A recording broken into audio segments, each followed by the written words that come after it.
Hello दोस्तों, आप कैसे हैं? मैं उम्मीद करता हूँ आप अच्छे होंगे और लगातार आप मेरे वीडियो देख भी रहे होंगे। देखिए मित्र, इसके पहले जो मैंने चर्चा किया था वो मैंने टॉपिक चर्चा किया था संविधान का 14वां भाग, और ये जो संविधान का 14वां भाग था वह संघ एवं राज्य के अधीन सेवाएं था। अगर आपने इसको नहीं देखा है तो प्लीज़ उस वीडियो को जाकर देखिएगा। बहुत इंटरेस्टिंग टॉपिक है। मुझे विश्वास है कि आपको वो टॉपिक समझ में भी आएगी, केवल समझ भी नहीं आएगी लेकिन पढ़ने में मज़ा भी आएगा। आज हमारी जो टॉपिक है वो टॉपिक है निर्वाचन, और ये अपने आप में सबसे इम्पोर्टेंट टॉपिक है। इस चीज़ को आप ध्यान में रखिएगा। क्लियर? आते हैं मित्र, तो हम जो आज चर्चा करेंगे वो संविधान का भाग 15 है, और जो संविधान का भाग 15 है वह भाग 15 जो है वह निर्वाचन है। कौन है? निर्वाचन। तो भाग 15 में निर्वाचन है, ये ध्यान में आप रखिएगा। निर्वाचन बोले तो चुनाव आयोग की चर्चा इसमें की जा रही है, ये थोड़ा से ध्यान में रखिएगा। ठीक है? चुनाव आयोग। अब देख लेते हैं निर्वाचन आयोग से संबंधित अगर अनुच्छेद हैं तो अनुच्छेद नंबर, आप इस अनुच्छेद में 324 से लेकर अनुच्छेद नंबर 329 है। अनुच्छेद नंबर 324 से लेकर अनुच्छेद नंबर 329 है। ये इम्पॉर्टेंट अनुच्छेद है, इस चीज़ को आप ध्यान में रखिएगा। और यहाँ मुझे क्या क्या पढ़ना है वो सारे बिंदुओं पर आइए चर्चा कर लेते हैं। देखिए, इसमें जो मुझे टॉपिक चर्चा करनी है पहले हम उस पर देख लेते हैं। इसमें जो हम चर्चा करेंगे, पहले हम ये चर्चा करेंगे इनका गठन। ठीक है? इनका गठन कैसे होता है, और गठन के बाद इनके कार्य हम देख लेंगे, और कार्य के अलावा इनके कुछ महत्वपूर्ण अनुच्छेद देख लेंगे। महत्वपूर्ण अनुच्छेद की चर्चा हो जाएगी, और महत्वपूर्ण तथ्य। ठीक है? जहाँ से प्रश्न पूछे जाते हैं उन सारे बिंदुओं पर यहाँ पर चर्चा होगी, और ये चीज़ें आप ध्यान में रखिएगा। क्लियर? इनका गठन, निर्वाचन आयोग के गठन के बारे में अगर हम बात करें जो आपके लिए इंटरेस्टिंग है, पहली चीज़ निर्वाचन आयोग का एक पोर्शन और आप देख सकते हैं, और वह है ऐतिहासिक पृष्ठभूमि।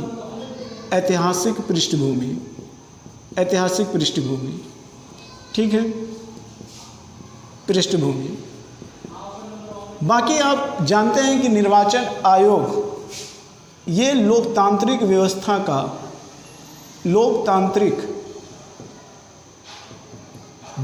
का एक मजबूत पिलर है, और इसका कार्य जो है वो कार्य ये है कि देश में निष्पक्ष व पारदर्शी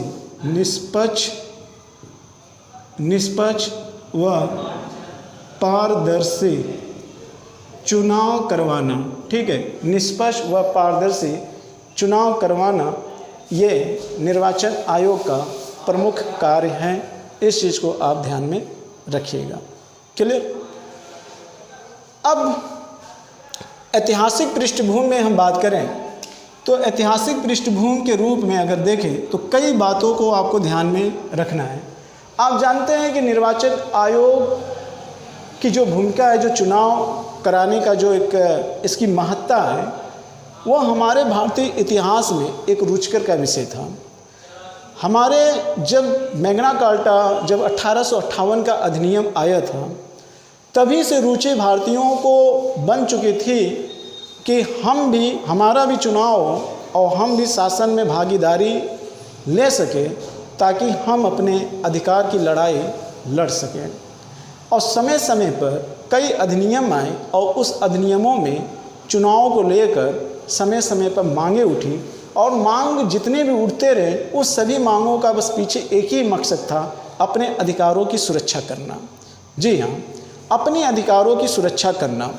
तो आप समझ सकते हैं निर्वाचन आयोग इस तरीके से होना चाहिए कि जहाँ लोगों के अधिकारों की पूरी सुरक्षा हो, तभी वहाँ पर न्याय है। जहाँ पर अधिकार नहीं है वहाँ पर न्याय नहीं है, जहाँ पर न्याय नहीं है तो वहाँ पर स्वतंत्रता भी नहीं है। क्लियर? ये ध्यान रखिए। और जहाँ स्वतंत्रता नहीं तो वहाँ समानता नहीं, जहाँ समानता नहीं तो वहाँ बंधुत्व और भाईचारा की भावना नहीं, और जहाँ ये नहीं तो वहाँ देश में एकता एवं अखंडता नहीं। तो आप इस प्रकार समझ सकते हैं कि एक लोकतांत्रिक व्यवस्था के लिए चुनाव आयोग का कितनी अहम भूमिका है, कितनी महत्वपूर्ण इसकी भूमिका है, इस बात से इनकारा नहीं जा सकता है। बहुत सारे ऐसे विशेषताएं इसमें देखने को मिलती हैं जो कहीं ना कहीं लोकतांत्रिक व्यवस्था पर एक बहुत बड़ा सवाल उठाए जाते हैं इस चुनाव आयोग को लेकर। वो किस तरीके के सवाल उठते हैं, क्यों उठते हैं, वो अभी हम देखेंगे भी। ठीक है, तो मैं मानता हूँ कि आपको प्री के स्तर से पॉइंट टू पॉइंट प्रश्न चाहिए, लेकिन मेरा भी दायित्व बनता है कि कुछ सृजनात्मकता बनाई जा सके। जी हाँ, कुछ सृजनात्मकता बनाई जा सके, ऐसा मेरा भी दायित्व बनता है। क्लियर मित्र?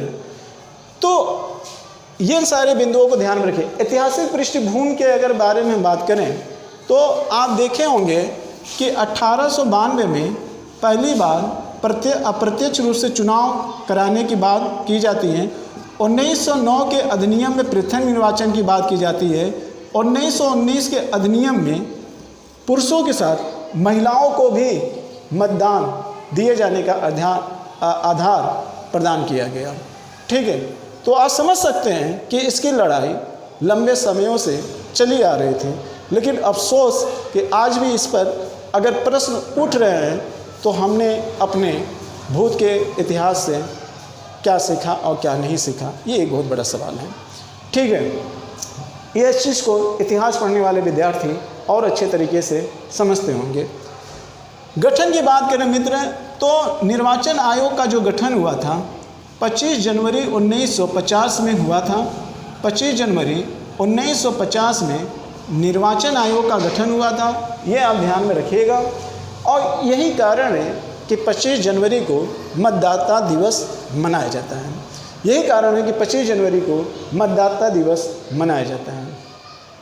क्लियर?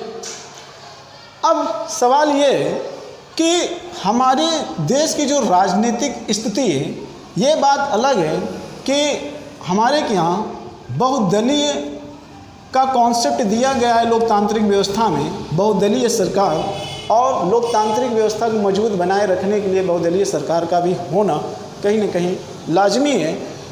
बहुदलीय मतलब कि ऐसा नहीं है, लेकिन ये डिपेंड करता है कि वो देश का कल्चर, भौगोलिक वातावरण कैसा है। तो हमारे देश का जो भौगोलिक वातावरण है, जो सांस्कृतिक वातावरण है, जो सामाजिक वातावरण है, उन सारे वातावरण को ध्यान में रखेंगे तो बहुदलीय व्यवस्था आपको संसदीय व्यवस्था में दिखाई देगी।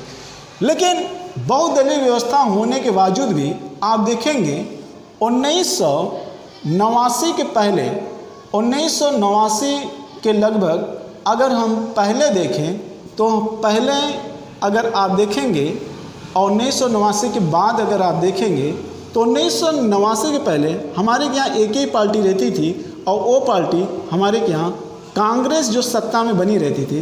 बाद में कई क्षेत्रीय पार्टी उभर के आए। ठीक है, लेकिन क्षेत्रीय और राष्ट्रीय स्तर, ये दोनों स्तर की पार्टी में अपना डंका कौन मंगवा रही थी, तो वह कांग्रेस थी। ठीक है, इस स्थिति में अगर हम देखें तो इस समय जो निर्वाचन आयोग में जो सदस्य होते थे, जो मेंबर होते थे, वो केवल एक ही सदस्य होते थे। वो केवल एक ही सदस्य होते थे। वह केवल एक सदस्य होते थे। और जो केवल यह एक सदस्य होते थे मित्र, जो एक सदस्य होते थे, उन्हीं को बोला जाता था मुख्य निर्वाचन आयुक्त। मुख्य निर्वाचन आयुक्त बोला जाता है था। ठीक है, तो ये मुख्य निर्वाचन आयोग के क्या होते थे? हेड होते थे, जो पूरे भारत में कहीं न कहीं चुनाव कराए जाने के लिए जो आचार संहिता, जो लैंड ऑर्डर, ये सारी चीज़ें व्यवस्थाएं कौन करते थे? तो मुख्य निर्वाचन आयुक्त। लेकिन आगे चलकर जब बहुदलीय पार्टियां उभर के सामने आने लगी तो चुनाव आयोग पर एक बहुत बड़ा दबाव बनने लगा और एक दबाव की वजह से 1989 में इसको जो मेंबर थे चुनाव आयोग में, इनके गठन में इनके अलावा 2 अन्य सदस्य प्लस 2 अन्य सदस्य और आ गए। ठीक है, और ये कब आए? इनको जोड़ा गया 1989 में, इनको जोड़ा गया 1989 में, इनको जोड़ा गया और ये 1989 से 90 तक बने रहे। फिर उसके बाद एक सदस्य आ गया, फिर बाद में नरसिंह राव की सरकार आती है तो 1991 में से फिर ये 3 सदस्य हो गए, 3 सदस्य, और जो वर्तमान में अब भी चल रहे हैं। तो आप इस तरीके से कह सकते हैं कि निर्वाचन आयोग में कुल सदस्यों की संख्या 1991 से अब तक लगातार 3 बनी हुई है। कितनी बनी हुई है? 3 बनी हुई। लेकिन कब पहली बार 3 सदस्य लाया गया? तो 1989 में। और अस्थायी रूप से ये कब बनी रही? तो 1991 से। क्लियर? इतनी बात समझ में आ गई आपको? ये हो गया इनके गठन के बारे में और इनकी स्थापना और इनके सदस्यों के बारे में और कुछ इसके पीछे की कहानी। ठीक है, अब हम आते हैं इनके कार्यकाल के भी बारे में चर्चा कर लेते हैं। कार्यकाल, मान के चलिए इनका जो कार्यकाल है, ये कार्यकाल के संदर्भ में आप थोड़ा सा समझिए। इनमें एक मुख्य निर्वाचन आयुक्त है, मुख्य निर्वाचन आयुक्त, और प्लस 2 अन्य आयुक्त हैं। ये भी आपके लिए समझना बहुत ज़रूरी है। ठीक है, इनके कार्यकाल में लेकर किसी भी प्रकार का सवाल नहीं उठाया जाता है। ठीक है, इनके कार्यकाल को लेकर किसी भी प्रकार का सवाल नहीं उठाया जाता है। जो कार्यकाल मुख्य निर्वाचन आयुक्त का है 6 वर्ष, 65 वर्ष, इनके भी कार्यकाल जो इनमें से पहले आ जाए, और इस पर मैंने बहुत बार चर्चा किया है कि 6 वर्ष और 65 वर्ष का मतलब क्या होता है। तो 6 वर्ष, 65 वर्ष, इन दोनों के वही कार्यकाल होंगे जो कार्यकाल इनके होते हैं। क्लियर? पहला चीज़ आप ये ध्यान रखिएगा, कार्यकाल में दोनों की सेम पोजीशन होती है, पावर के भी रूप में दोनों समान होते हैं, ये भी ध्यान रखिएगा। वो कैसे, अभी हम आपको बताएंगे। इतना चीज़ ये इनके कार्यकाल के बारे में होगी। और ध्यान रखिएगा इनके वेतन, इनके जो वेतन होते हैं और जो सुप्रीम कोर्ट के न्यायाधीश होते हैं, सुप्रीम कोर्ट के न्यायाधीश के समान इनके वेतन भी होते हैं, ये आप जानते रहिएगा। सुप्रीम कोर्ट के न्यायाधीश के समान इनके वेतन भी होते हैं। सुप्रीम कोर्ट के न्यायाधीश के समान इनके वेतन भी होते हैं, ये आप ध्यान में रखिएगा। इनकी नियुक्ति के बारे में अगर आप देखेंगे, नियुक्ति, तो ध्यान से सुनिएगा। नियुक्ति, अगर आप नियुक्ति के बारे में देखेंगे, अच्छा, जो एक मुख्य निर्वाचन आयुक्त हैं, जैसे आपने कहा एक मुख्य निर्वाचन आयुक्त, तो ये जो मुख्य निर्वाचन आयुक्त हैं, मुख्य निर्वाचन आयुक्त, मुख्य निर्वाचन आयुक्त, ये आप यहाँ पे देखिएगा। और 2 को प्रादेशिक आयुक्त बोला जाता है। कौन सा आयुक्त? प्रादेशिक आयुक्त बोला जाता है दोनों को। तो मुख्य निर्वाचन आयुक्त की जो नियुक्ति होती है, इनकी जो नियुक्ति होती है, इनकी जो नियुक्ति होती है, इनकी नियुक्ति राष्ट्रपति करता है। इनकी नियुक्ति राष्ट्रपति करता है। क्लियर? अब आप जानते हैं कि राष्ट्रपति किसका आयोजन? केंद्र का आयोजन। तो ऐसे मामले में नियुक्ति करने के संदर्भ में कहीं ना कहीं आप देख रहे हैं कि निर्वाचन आयोग के सदस्यों में बहुत ज़्यादा कोलेजियम जैसी यहाँ पे व्यवस्था नहीं है, जबकि कोलेजियम जैसी व्यवस्था यहाँ पे होनी चाहिए, यानी कि कहीं ना कहीं केंद्र का दबाव नहीं होना चाहिए। अगर कोलेजियम जैसी व्यवस्था होती तो इनके कार्यों में निष्पक्षता कहीं और ज़्यादा होती, और यही सेम ऐसे नियंत्रक महालेखा परीक्षक में भी है, वहाँ पे भी किसी तरीके के कोलिजन व्यवस्था नहीं है। जबकि ये सब लोकतांत्रिक व्यवस्था के एक पिलर है। ठीक है, सुप्रीम कोर्ट के न्यायालय में है, लेकिन नियंत्रक महालेखा परीक्षक में क्यों नहीं है? निर्वाचन आयोग में क्यों नहीं है? वित्त आयोग में क्यों नहीं है? संघ लोक सेवा आयोग के मेंबर में क्यों नहीं है? एक सोचनीय विषय है। ठीक है, खैर बाकी दो ये प्रादेशिक आयुक्त की जो नियुक्ति होती है, इनकी नियुक्ति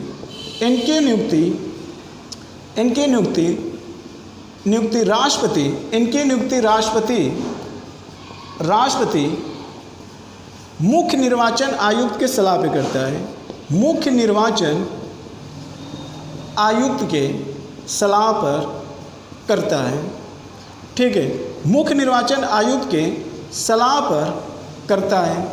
तो आप इस पॉइंट से ये समझने की कोशिश मत करिएगा कि मुख्य निर्वाचन आयुक्त का पावर अन्य निर्वाचन आयुक्त से ज़्यादा है, क्योंकि प्रादेशिक आयुक्त की नियुक्ति मुख्य निर्वाचन आयुक्त के सलाह पर कार्य करता है। तो लड़कों के जहन में ये आ जाता है कि कहीं ना कहीं इनका कार्यकाल अधिक होगा, इनका वेतन अधिक होगा, इनके पास पावर अधिक होंगे। ऐसा कुछ भी नहीं। ठीक, तो ये आप ध्यान में, वेतन भी समान है, कार्यकाल भी समान है, पावर भी समान है। वो कैसे, अभी देखते हैं। अब देख लेते हैं, जैसे कभी कभी क्या होता है, 3 सदस्यीय जो पैनल है, इन 3 सदस्यीय जो पैनल है, तो ये जो 3 सदस्यीय पैनल है या गठन है, इनमें भी किसी विषय यानी कि चुनाव संबंधित को लेकर विवाद की स्थिति उत्पन्न हो जाए, विवाद की स्थिति उत्पन्न हो जाए, तो ऐसे स्थिति में किसका सलाह मान्य होगा? तीनों का कि दो, केवल मुख्य निर्वाचन आयुक्त का? इस तरीके से विकल्प में क्वेश्चन बन सकता है। तो ध्यान से सुनिएगा, ऐसे स्थिति में बहुमत का सहारा लिया जाता है। अब यहाँ बहुमत में ये मत समझिएगा कि मुख्य निर्वाचन आयुक्त जिन सदस्यों के साथ होगा उसी का बहुमत स्वीकार किया जाएगा, ऐसा नहीं है। अगर हम ये कहें मुख्य निर्वाचन आयुक्त असहमत है, मुख्य निर्वाचन आयुक्त असहमत है, और जबकि अन्य 2 प्रादेशिक आयुक्त सहमत हैं, तो ऐसे स्थिति में इनका बहुमत स्वीकार होगा, न कि मुख्य निर्वाचन आयुक्त का केवल। तो आप ये समझ गए होंगे कि बहुमत के आधार पर चुनाव संबंधित यदि किसी भी प्रकार की विवाद की स्थिति उत्पन्न होती है, तो ऐसे स्थिति में बहुमत का सहारा लिया जाता है। इसमें सर्वोच्चता का ध्यान नहीं। तो इस आधार पर यह कहा जाता है कि तीनों सदस्यों में पावर में क्या एक तरीके से समान है। क्लियर? हाँ, इनके योग्यता के बारे में चर्चा नहीं किया गया है कि इनकी योग्यता कैसी होनी चाहिए, लेकिन सामान्यतः अगर इनकी योग्यता के बारे में बात किया जाए तो आईएएस कैडर के जो अधिकारी होते हैं उन्हीं को बनाया जाता है। ज़्यादातर यही देखने को मिला है।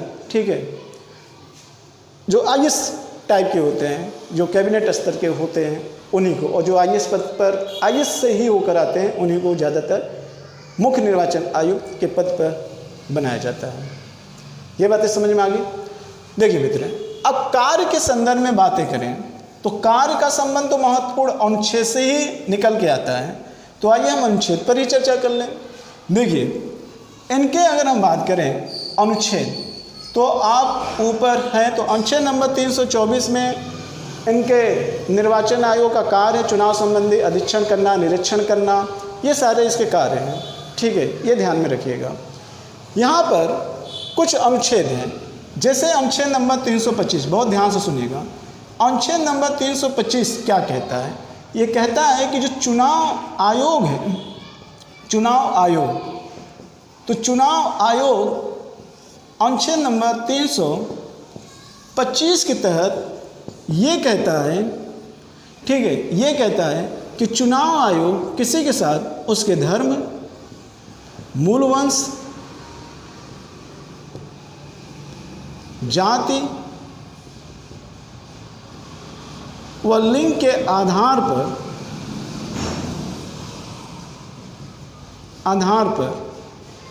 भेदभाव नहीं करेगा। अब ये भेदभाव कैसा?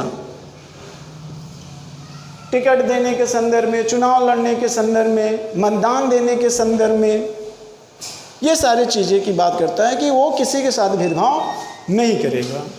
अनुच्छेद नंबर 326, अनुच्छेद नंबर 326 में इसमें चुनाव निर्वाचन आयोग के द्वारा वयस्क मताधिकार की बात की गई है। वयस्क मताधिकार एक तरीके से मोटी मोटा आपको ये पकड़ना है कि किस अनुच्छेद के तहत वयस्क मताधिकार देने की बात की गई है, और ये नागरिकों को प्रदान किया गया अधिकार है, न कि व्यक्तियों को।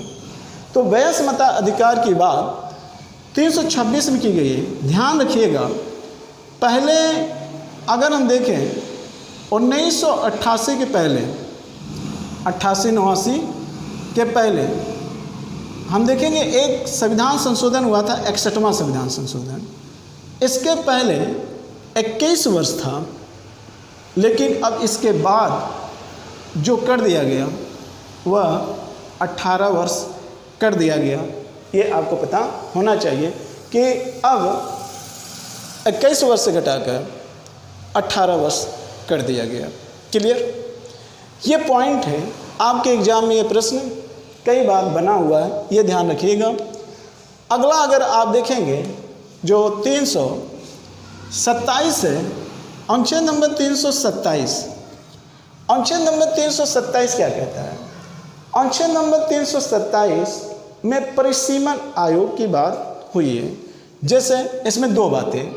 पहली बात ध्यान रखिएगा, अनुच्छेद नंबर 327 में चुनाव आयोग का दायित्व किसका किसका चुनाव करवाना चाहिए। तो इसमें जो संसद के मेंबर हैं उनका चुनाव, जो राष्ट्रपति के मेंबर हैं उनका चुनाव, और उपराष्ट्रपति का भी चुनाव, उपराष्ट्रपति का भी चुनाव होना चाहिए, और जो विधानमंडल के सदस्य हैं, विधानमंडल के जो सदस्य हैं उनका भी चुनाव होना चाहिए। ठीक है, ध्यान में रखिएगा, यहाँ पर राज्यसभा अध्यक्ष का चुनाव तो कौन कराता है? तो राज्यसभा अध्यक्ष का चुनाव तो निर्वाचन आयोग तो करवाता है, लेकिन लोकसभा अध्यक्ष का चुनाव निर्वाचन आयोग नहीं करवाता है। तो निर्वाचन आयोग लोकसभा अध्यक्ष का चुनाव नहीं करता। क्यों? लोकसभा के अध्यक्ष का चुनाव लोकसभा के मेंबर के ही द्वारा होता है। क्लियर? ये ध्यान रखिएगा। प्रोटेम स्पीकर उसको चुनता है, सदस्य उसको बहुमत के द्वारा चुनते हैं और शपथ दिलाता है। तो ये थोड़ा सा ध्यान रखिएगा। ठीक है, किन किन लोगों का वो चुनाव करवाता है। लेकिन ध्यान रखिएगा, स्थानीय स्वशासन की बात, राज्य के स्थानीय स्वशासन के चुनाव की बात यहाँ पर नहीं की गई है। अनुच्छेद नंबर 327 में नहीं की गई है। अनुच्छेद नंबर 327 में संसद, राष्ट्रपति, उपराष्ट्रपति, विधानमंडल के सदस्यों के बारे में बात की गई है। क्लियर? आइए आगे। ये हो गया 327। हाँ, इसमें एक शब्द और किया गया है, परिसीमन आयोग। परिसीमन आयोग के कार्य क्या होते हैं, इसमें उसके भी बारे में बात किया गया है, जिसको अभी हम अलग से चर्चा करेंगे परिसीमन आयोग के बारे में। क्लियर? अभी हम उसको अलग से चर्चा कर देंगे।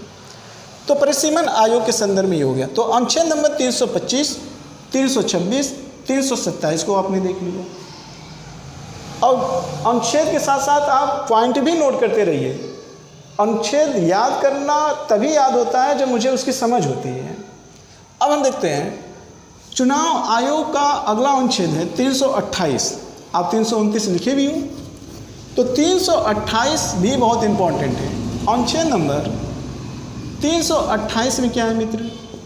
अनुच्छेद नंबर 328 में ये कि पहली चीज़ तो चुनाव आयोग एक ही होता है।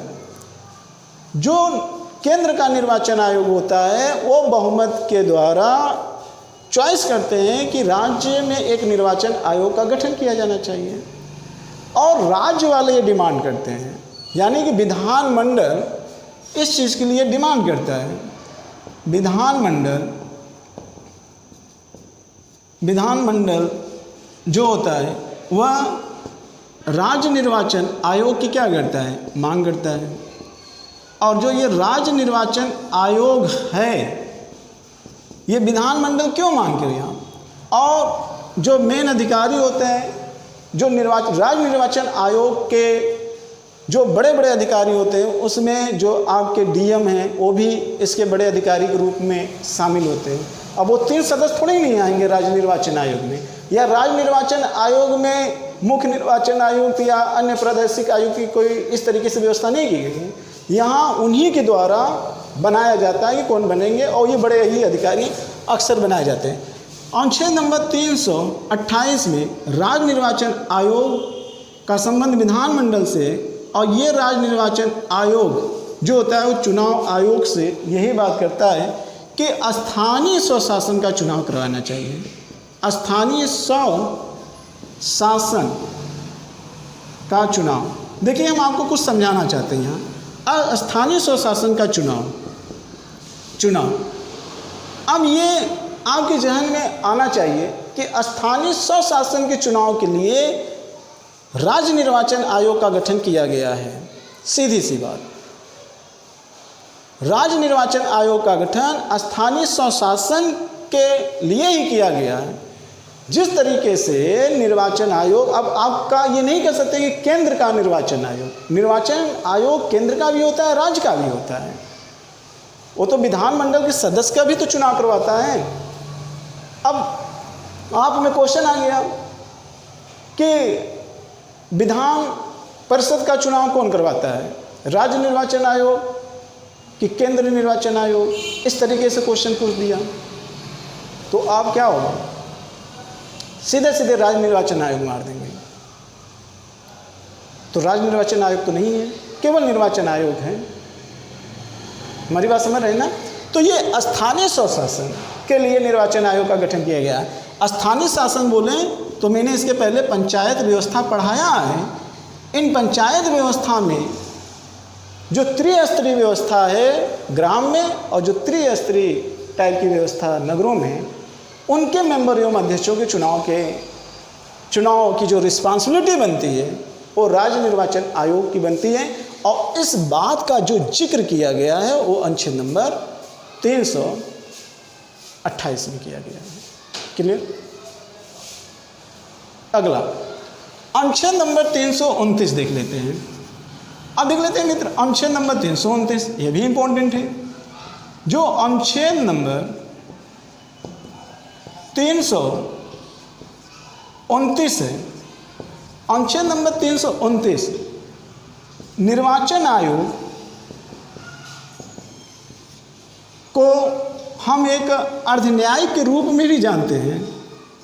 अर्धन्यायिक के रूप में भी जाना जाता है। वो कैसे?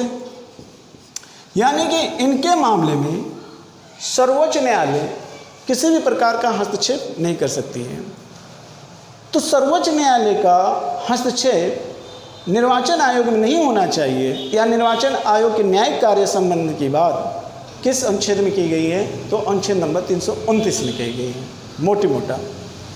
अब इस चीज़ को समझते हैं। जैसे आपने नाम सुना होगा, जैसे संसद के सदस्यों को अयोग्य घोषित करना, तो संसद के सदस्यों को अयोग्य घोषित कौन करेगा? राष्ट्रपति करेगा। इनको राष्ट्रपति करता है, लेकिन किसके सलाह पर? निर्वाचन आयोग के सलाह पर।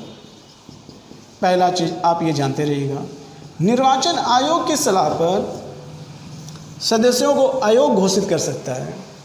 और किसी पार्टी संबंधित कोई भी पद का चुनाव हो, उस संदर्भ में भी मामले में निर्णय कौन लेता है? निर्वाचन आयोग। जिनका जिनका चुनाव निर्वाचन आयोग करता है, सभी के मामलों में निर्णय लेने का एक तरीके से अधिकार या पावर सबसे ज़्यादा किसे दिया गया है, तो निर्वाचन आयोग को दिया गया, सिर्फ 2 पद को छोड़कर। आपको एक याद होगा, इसी अनुच्छेद से हम रिलेट कर लेते हैं। अनुच्छेद नंबर 1 है अनुच्छेद नंबर 71, और 71 में ये कहा गया है कि यदि राष्ट्रपति और उपराष्ट्रपति संबंधित चुनाव को लेकर किसी का विवाद उत्पन्न हो जाता है, राष्ट्रपति उपराष्ट्रपति संबंधी चुनावों को लेकर विवाद की स्थिति में जो निर्णय दिया जाएगा वो सर्वोच्च न्यायालय के द्वारा दिया जाएगा। तो इन 2 मामलों को छोड़कर बाकी अन्य मामलों में किसकी ज़्यादा सक्रिय भूमिका होती है, तो निर्वाचन आयोग की होती है। किसकी होती है? निर्वाचन आयोग की होती है। क्लियर? इतनी बात समझ गए? तो ये अनुच्छेद से रिलेटेड इम्पॉर्टेंट सारे महत्वपूर्ण अनुच्छेद हैं, वो आपने देखा। अब आते हैं थोड़ा सा अनुच्छेद नंबर 327 की ही अभी मैंने जिक्र किया, परिसीमन आयोग। तो परिसीमन आयोग की भी चर्चा यहीं पे कर लेते हैं, ठीक है। देखिए, अगर आप देखेंगे अनुच्छेद नंबर 327 में निर्वाचन आयोग के अन्य कार्यों के अलावा परिसीमन आयोग की भी बात की गई है। अब देखिए, परिसीमन आयोग से संदर्भ में कई क्वेश्चन बनते हैं। पहला, इनका गठन, इनके गठन के संदर्भ में बातें कही गई हैं, ठीक है। दूसरा, इनका कार्य क्या है, यह इम्पोर्टेंट है, ठीक है। और इनके सदस्य या अध्यक्ष कौन होते हैं, ये भी देख लेते हैं। तो आप एक चीज़ जान लीजिए कि परिसीमन आयोग का गठन अब तक 4 बार हुआ है। 1952 में, 1962 के अधिनियम के तहत 1963 में हुआ है। इसके बाद आप देखेंगे 1973 में, 1972, फिर उसके बाद 2002 में। ये 4 परिसीमन आयोग का गठन हुआ है, ठीक है। 10-10 साल पर ये बातें कही जाने वाली थी, लेकिन ये ऐसा नहीं हुआ। हर 10 साल नहीं, अंतराल भंग कर दिया गया। 1952, 63 और 73, 2002, अब तक 4 बार परिसीमन आयोग का गठन किया गया है। कितनी बार? 4 बार। ये आपको याद होना चाहिए, ये क्वेश्चन पूछा जाता है। इनका कार्य क्या होता है? इनका कार्य ये होता है, आपको मैंने एक अनुच्छेद पढ़ाया था, याद होगा, अनुच्छेद नंबर 82। आप बताइए अनुच्छेद नंबर 82 में क्या है? अनुच्छेद नंबर 82 में मैंने आपको बताया था कि जो सांसद सदस्य हैं, इनके सांसद के सदस्यों के बारे में, सांसद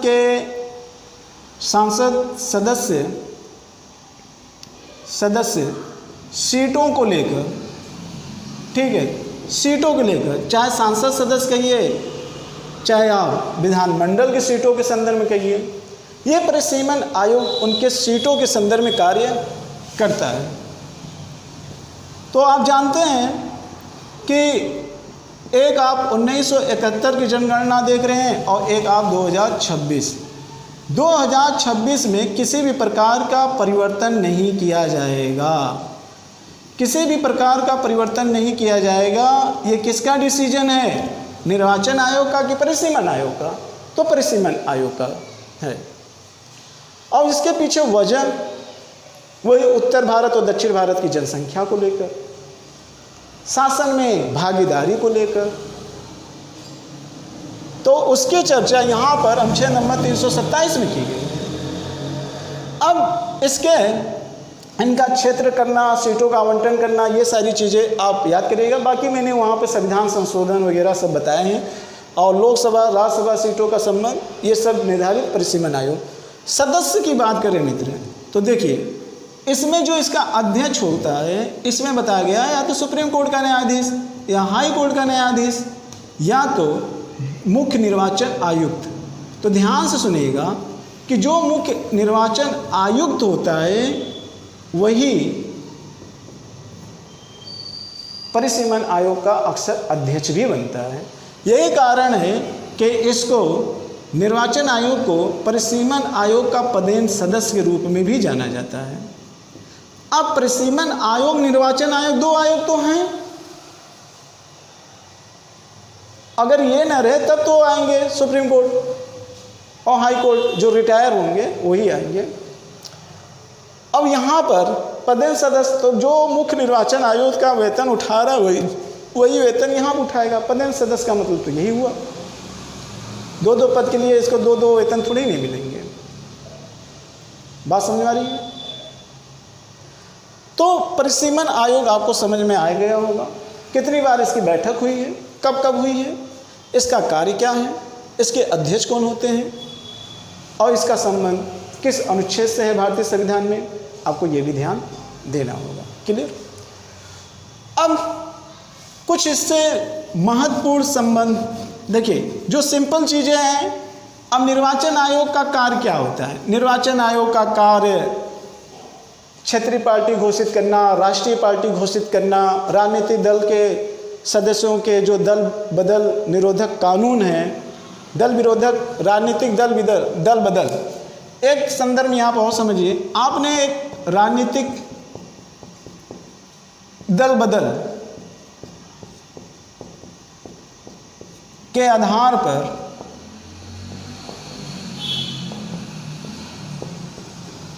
सदस्यों की सदस्यता रद्द करना। अब ये एक अलग टॉपिक है ही है। और राजनीतिक दल बदल किस में हो सकते हैं? कॉन्सेप्ट क्लियर कर रहा हूँ आपका ऐसे निर्वाचन आयोग में, ताकि और आप रिवाइज कर लो। राजनीतिक दल की अगर बात करें तो दो स्तर की राजनीतिक दल होते हैं, पार्टियां। एक राष्ट्रीय पार्टी होती है, ठीक है, और वर्तमान में कितने राष्ट्रीय पार्टी हैं कमेंट करके बताइएगा। और कुल कितनी क्षेत्रीय पार्टी हैं ये भी आप कमेंट करके बताइएगा, ठीक है। राष्ट्रीय पार्टी और क्षेत्रीय पार्टी की संख्या क्या क्या होती है ये भी कमेंट करके बताइएगा। और एक पॉइंट आप बताइए कि राष्ट्रीय पार्टी और क्षेत्रीय पार्टी बनने के लिए क्या क्या योग्यता होनी चाहिए। क्लियर? एक कमेंट करके आप बताइएगा, ठीक है। कुछ आप लोग बताइए। दूसरी चीज़, राजनीतिक पार्टी से रिलेटेड अगर आप देखेंगे तो इसमें संविधान संशोधन की बात की गई है। वैसे तो संविधान संशोधन कई हुए हैं, लेकिन इसमें एक 92वां संविधान संशोधन और एक 91 संविधान संशोधन 2003 और 1985, ये राजनीतिक दल बदल के कुछ रूल और रेगुलेशन आए थे, जिसमें कोई राजनीतिक पार्टी का सदस्य किसी दूसरे पार्टी में जा रहा है, ऐसे कंडीशन में क्या होना चाहिए, ठीक है। तो 2/3 बात यहाँ पे की गई विलय के संदर्भ में। यहाँ पर एक पॉइंट था 1/3। अगर पार्टी का विभाजन हो जाता है और कोई पार्टी 1/3 विभाजन के रूप में अगर जा रही है तो उसकी सदस्यता रद्द नहीं मानी जाएगी। अगर कोई स्वेच्छा से त्यागपत्र दे दे तो उसकी पार्टी की सदस्यता क्या हो जाएगी? समाप्त हो जाएगी। कोई लाभ का पद धारण कर ले तब भी उसकी पार्टी से सदस्यता क्या हो जाएगी? समाप्त हो जाएगी, ठीक है। तो ये राजनीतिक दल बदल से संबंधित को संविधान संशोधन आए थे। ये जो 92वां भी संविधान संशोधन आया था, ये जुड़ गया था संविधान की अनुसूची नंबर 10। और ये जुड़ने वाली जो अनुसूची थी, आप जानते हैं ये जुड़ने वाली दूसरी अनुसूची है, ये आप थोड़ा सा ध्यान रखिएगा। और दूसरी बात है यहाँ पर ये भी ध्यान रखिएगा, संविधान में राजनीतिक दल बदल अगर आप कहें क्षेत्रीय पार्टी, तो क्षेत्रीय पार्टी में अगर आप देखेंगे तो इसकी चर्चा अनुच्छेद नंबर 101 और 102 में आपको देखने को मिल जाएगी। राष्ट्रीय पार्टी में 101 और 102, और यहीं पर 190 और 191 में भी आपको देखने को मिल जाएगी। तो ये एक ओवरऑल थोड़ा सा आपके लिए मैंने सोचा कि कॉन्सेप्ट है जो पहले से पढ़ा दिया गया है। कहीं ना कहीं मैंने जैसे कि इसके पहले बताया था एक वीडियो में कि एक कड़ी दूसरे कड़ी से जुड़ी होती है। तो को रिलेटेड करके चीज़ों को पढ़ोगे तो वो विषय का कॉन्सेप्ट बहुत मजबूत हो जाएगा आपका जीएस।